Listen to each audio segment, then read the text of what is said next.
I graduated in July 3rd of 1942 as a second lieutenant in the Air Force Reserve and pilot.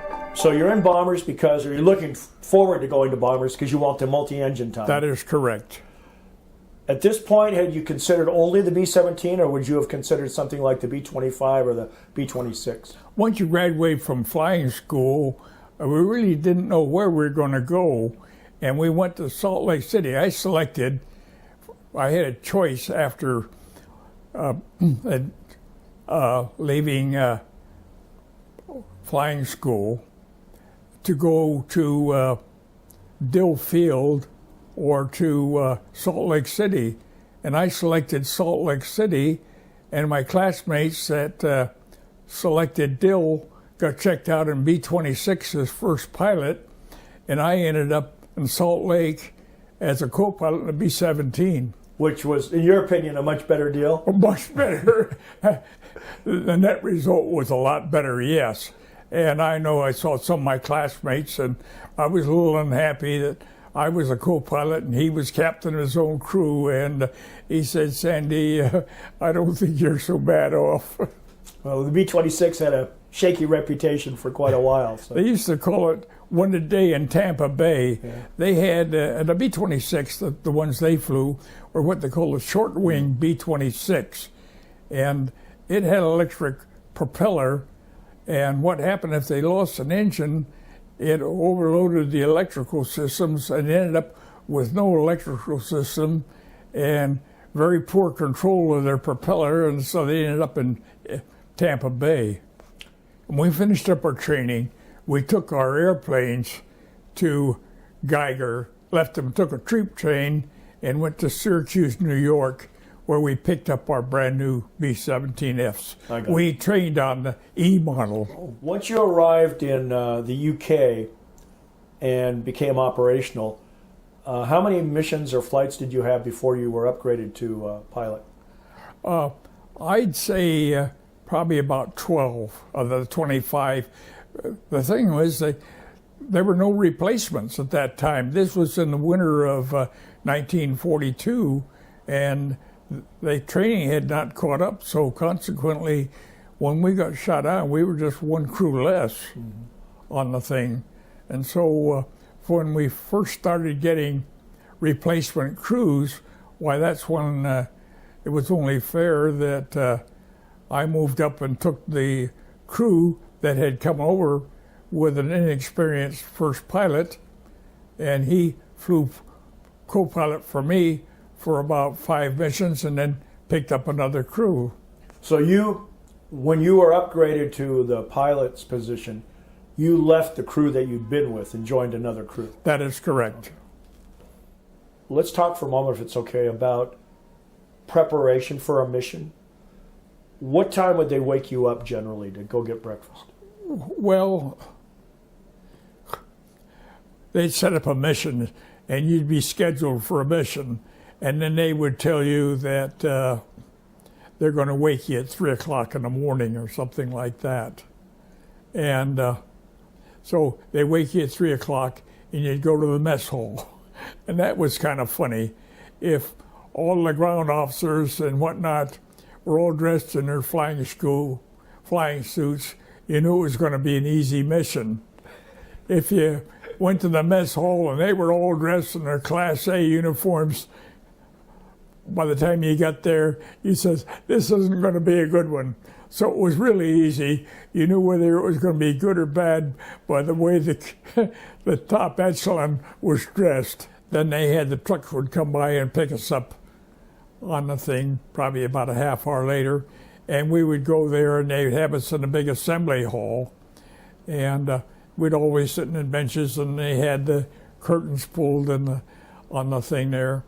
And then the briefing officer, and generally, if it was LeMay or whoever's leading, everybody stand up, and they'd walk up like that, and they'd say, "Be seated, gentlemen." And then they'd pull the curtain, and as I recall, it was the black lines going to the target and the red lines coming home. And we used to laugh and say that we were working for Uncle Sam on the black lines and we're working for ourselves on the red line coming home. When we first got to England, we were new to the combat, and the Germans didn't know what exactly to expect from us, and we didn't expect from them.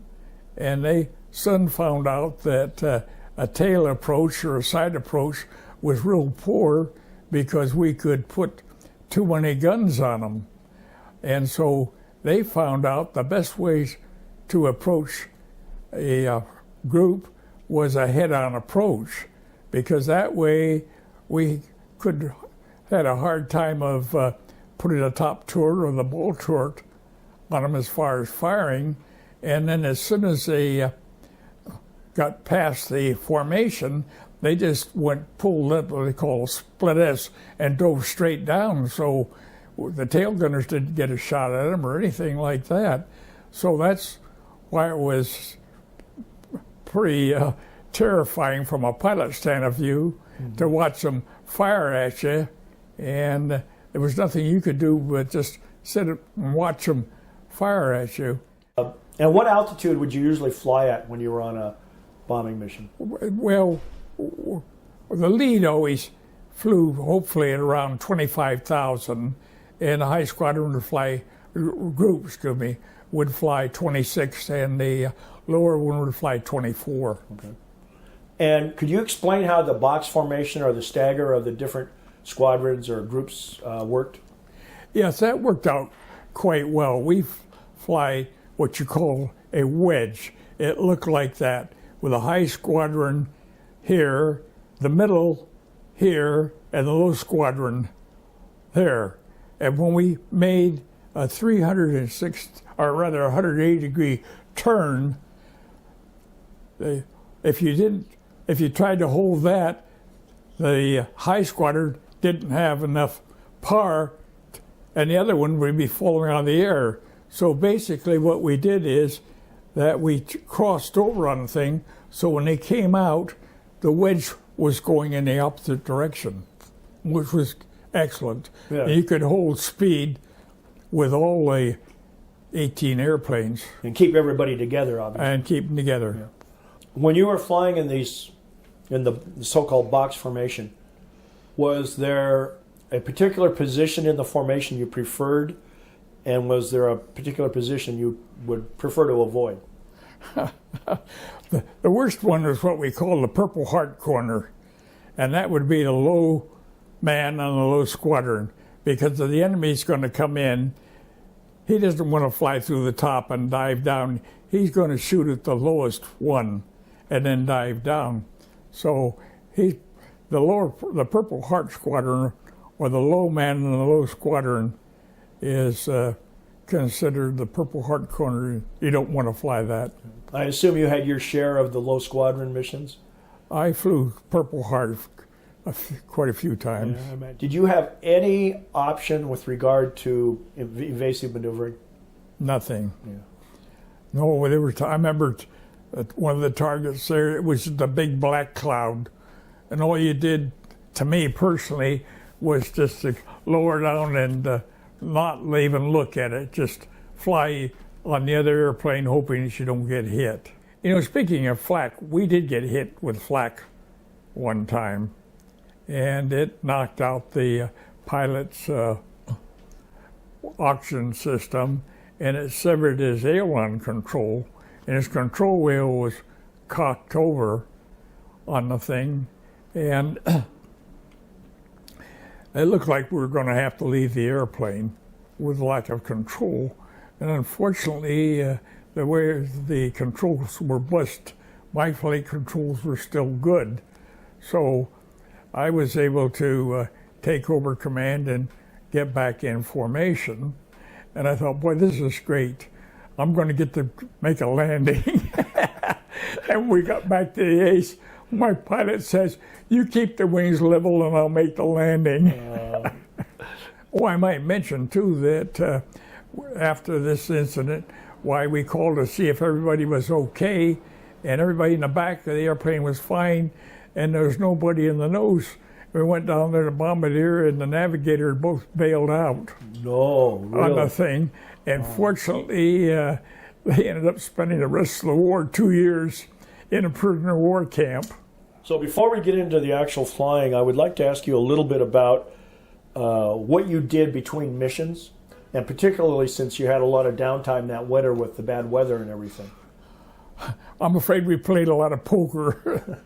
That was, by and large, what we did, is played poker, and it made a big difference on how well you played poker, whether you went to, when you went to London on your leave, whether you stayed with the Red Cross or you stayed at a nice hotel.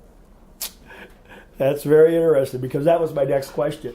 What it was like visiting London. I mean, here you are, a kid from Oakland, California, Yeah, in one of the world's most cosmopolitan cities.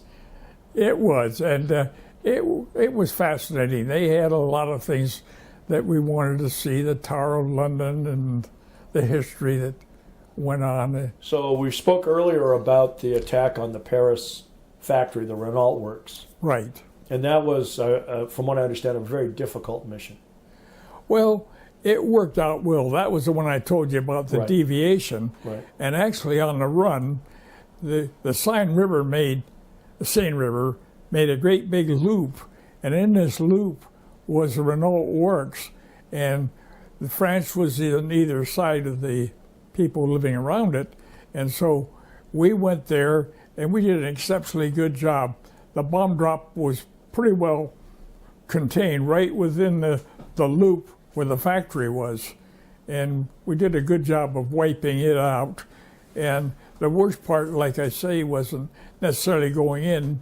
Probably about the time we got on the target, they met us, and then they were all ready to take us all the way back to the coast. Oh, sure. And on the Renault mission, the one to Paris that we were talking about previously, your unit was recognized in a special way. What did they? How were you recognized? I know that was kind of strange. There was a lot of shooting going on and all that, and we lost airplanes. Where we were, it wasn't all that bad. And I remember old Dry Martini, he was the one or something like, and he was quoted as saying rough, or something like that. But it was just another rough mission as far as I was concerned. It wasn't any particularly where I was any worse than any of the others. But what was the decoration that the unit received? Oh, they get a little blue bar. You see the uniforms, you get the medals on the right side, and then they put a little blue bar on the left, on the right side, and the medals on the left. I think it was called the Distinguished Unit Citation. That's correct. Okay.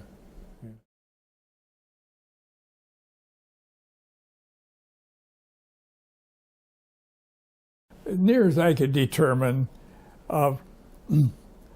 37% finished their missions. And of that other 63% or something, about half of them were killed and half of them were prisoner of war. So obviously you considered yourself very fortunate too. Very fortunate. We had, when I got checked out, we had 3 pilots to a room on the thing. And my roommate and I that survived, we packed up 5. 4 of them were killed the day before, and 1 was a prisoner of war. So on July 10th, you're almost done. It's mission 23. At what point did you feel like you were going to make it through your 25 missions? On the 25th. Okay. Yeah. Anything could happen up to then. Yeah. Did you ever have any casualties on your airplane? You know, that was lucky. The whole time I flew 25 missions with different crews, I never had a man injured on their crew. Yeah. After I left, they got shot up, yes. Yeah. But I just happened to be very, very lucky. Yeah. How difficult was it returning to the United States after all this stress and tension of combat? I would say jittery, right. I would say it took a year or more to get down to the routine of living. I mean, two trains going by or something like that, and you'd be standing up in your seat. Yeah, because you live in such a tense existence for so long. Oh yeah. What about? I mean, when I was thinking about the sequencing of your missions. I mean, it must have been very difficult even on your days off, because you knew you were going to be flying again in a short time. Well, it was just like you go to bed the night before. It's a mission. It's tough. It's something you have to live through. That I don't know. You can't program yourself or anything. It either does or doesn't happen. Yeah.